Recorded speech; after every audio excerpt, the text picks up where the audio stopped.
निश्चित रहे, किसी भी कीमत पर आपका हक और अधिकार का हनन नहीं होने देंगे। एक एक ग्रामीण, गरीब, मजदूर, किसान, नौजवान का हक दिलाकर रहेंगे। यहाँ पे जितने 4-5 गांव का जमीन है, आपका बभंडिया, धर्माबांध, सुनियादी, दरगाह, आपका सरखरी, जितने आसपास के ग्रामीण है और जिनका जमीन है, हर हाल में उनको मुआवजा, अधिकार, रोजगार, उसके बाद उनका जो भी बकाया राशि है उनको दिया जाएगा, तभी उनका काम होगा। ये हिलटॉप कंपनी जहां जहां पे चला है वहां पे गोली और बंदूक की राजनीति से चलाया है। और ये धनबाद बाघमारा की धरती है, किसी भी कीमत पर गोली और बंदूक की राजनीति नहीं चलने देंगे, क्योंकि इतिहास है पूर्वांचल का।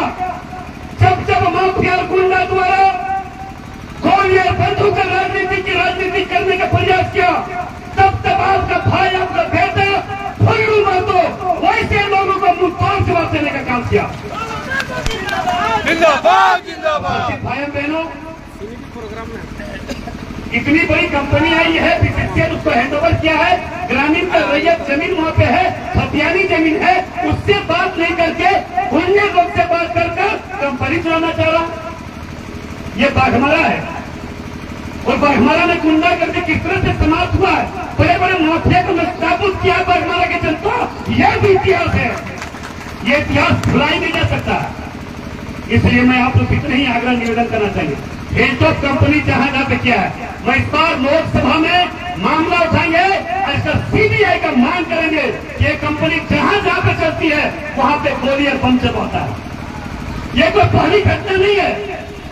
और पुलिस पर तो तरस आता है, पुलिस पर इतनी बड़ी गोलियां चली, पत्थर चले, मरने और जीने की स्थिति पुलिस का था, और वैसे लोग गलत सोच से समझौता करके गुंडा बनकर काम करवा रहा है, कतई बर्दाश्त नहीं करेंगे।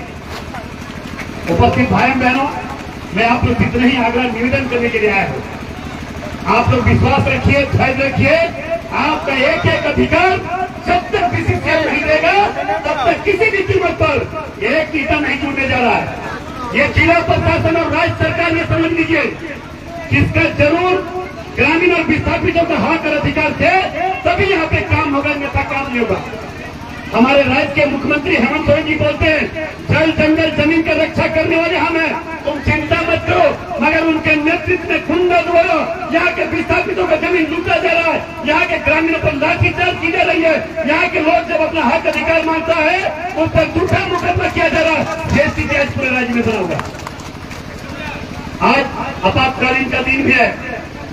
इंदिरा गांधी ने 1975 में आपातकालीन देश मिलाया था। उस काला अध्याय उन्होंने जो लिखा है, उस काला अध्याय के विरोध में आज हम लोग प्रदर्शन भी किए, और आज भी इस कार्यक्रम के माध्यम से कहना चाहेंगे, कांग्रेस के राजनीतिक रास्ते पर चलने वाले कोई भी कंपनी हो, उनके विचारधारा पर चलने वाले कोई लोग हो, तो कभी माफ हम लोग नहीं करेंगे। क्योंकि आप जानते हैं 1975 में जब उस समय तत्कालीन प्रधानमंत्री इंदिरा गांधी ने इस देश में आपातकाल लाया था, उस समय भी इसी प्रकार के गोली और बंदूक के बदौलत चाहे हम देश में राज कर लेंगे, मगर देश की जनता ने ऐलान किया और उसका काला अध्याय को समाप्त करके उसकी राजनीतिक स्थिति को भी समाप्त किया।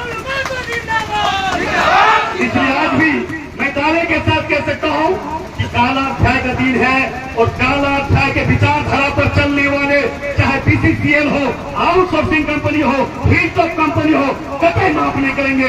इसका जंग जारी रहेगा, जब तक हम नहीं करेंगे तब तक ये लड़ाई जारी रहेगा। मेरी आशा विश्वास के साथ पानी बरसा हो चुका है, इसलिए मैं आप लोगों को बहुत बहुत धन्यवाद देना चाहेंगे।